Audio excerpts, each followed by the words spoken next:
As an aquanaut, that was just an awesome experience, definitely once in a lifetime, to be able to go spend 9 days about 60 feet below the surface in an underwater habitat. And we would do a full end-to-end mission scenario, simulating the moon or Mars. That's where we really got to put to the test, what is exploration of these planetary bodies going to look like?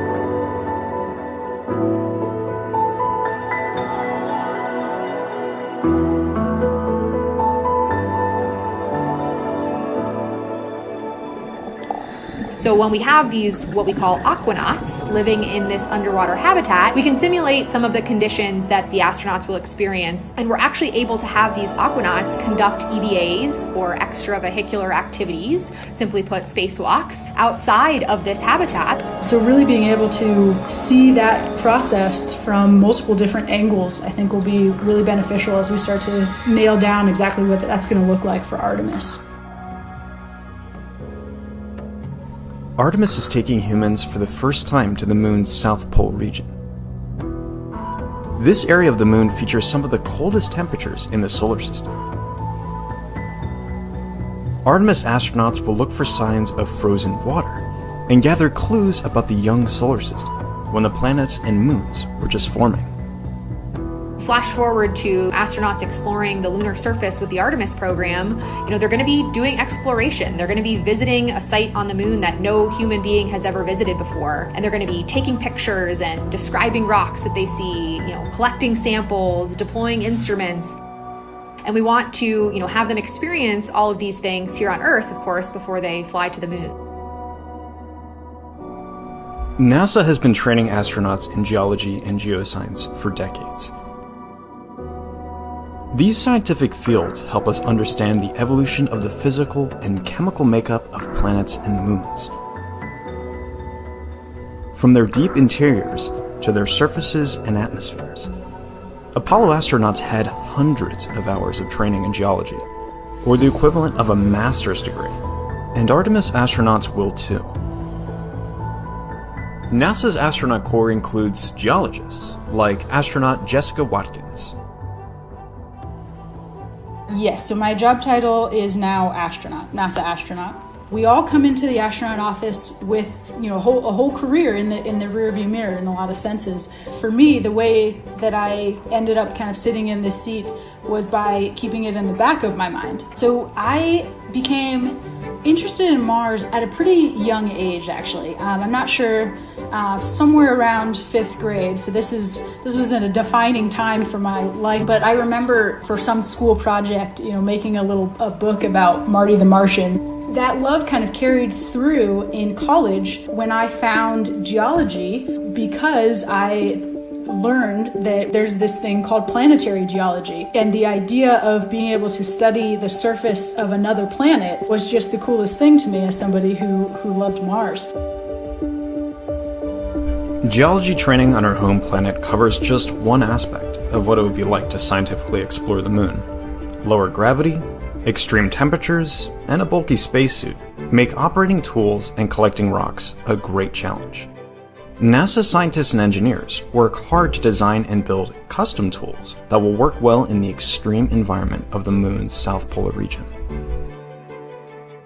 Making any sort of hardware that flies in space is a huge team effort. I help to lead a team of people who are building moon tools. And so specifically the tools that are going to take samples of the moon and bring them back to Earth so the scientists can study them for generations to come.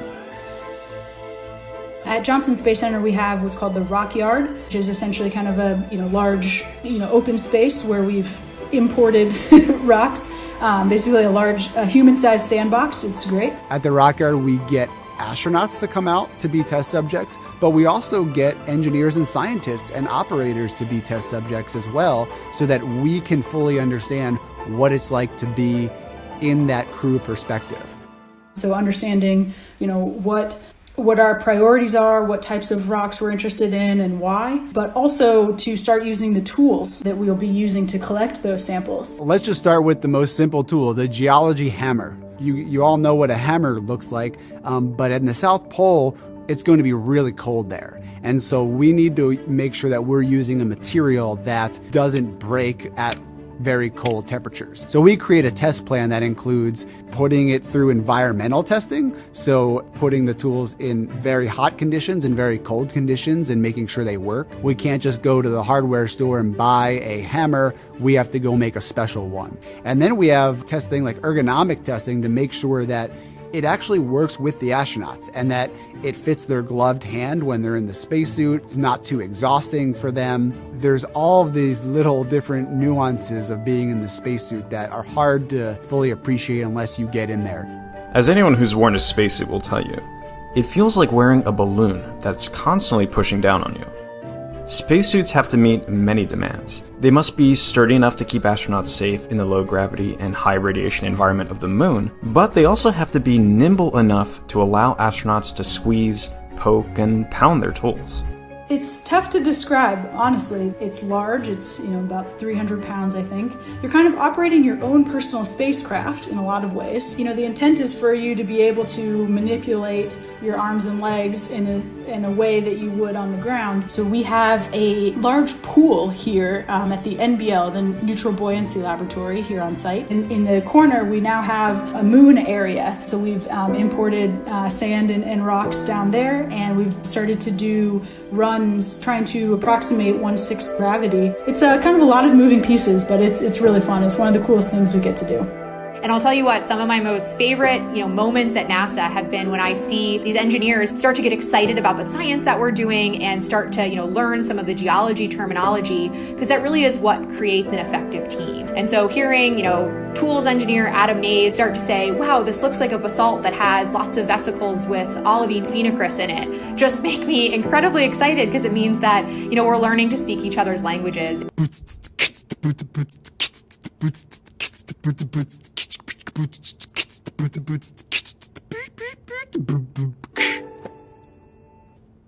There you go.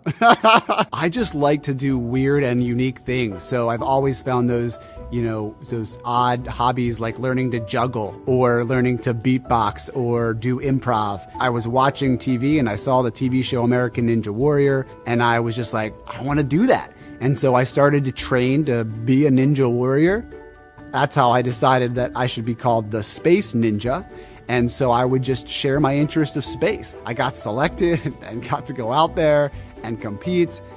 So I think we would limit ourselves if we only have one vision of what exploration looks like. Being a part of the NASA team has really showed me what that means and what exploration really looks like on a daily basis. But I do enjoy creative writing, short stories, poems sometimes. When I can, find the time, it's just an enjoyable way for me to explore what I'm thinking and feeling, and really kind of, use the other side of my brain.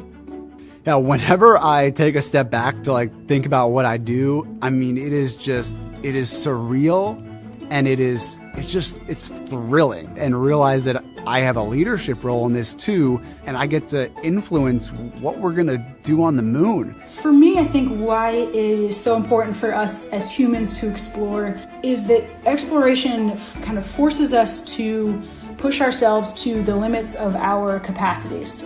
I think that's really important for us to do so that we can, find those boundaries and push them forward. See what's out there, see what we're made of, see what the universe is made of, and where we fit into it. The moon's south pole is an ideal location for many reasons. One reason is that we've collected more information about this region of the moon than any other, from a NASA orbiter that's been circling the moon for more than a decade. On the next episode of NASA Explorers, why the South Pole? What remaining questions do scientists have about the moon and solar system? And how will going to the South Pole help answer those questions?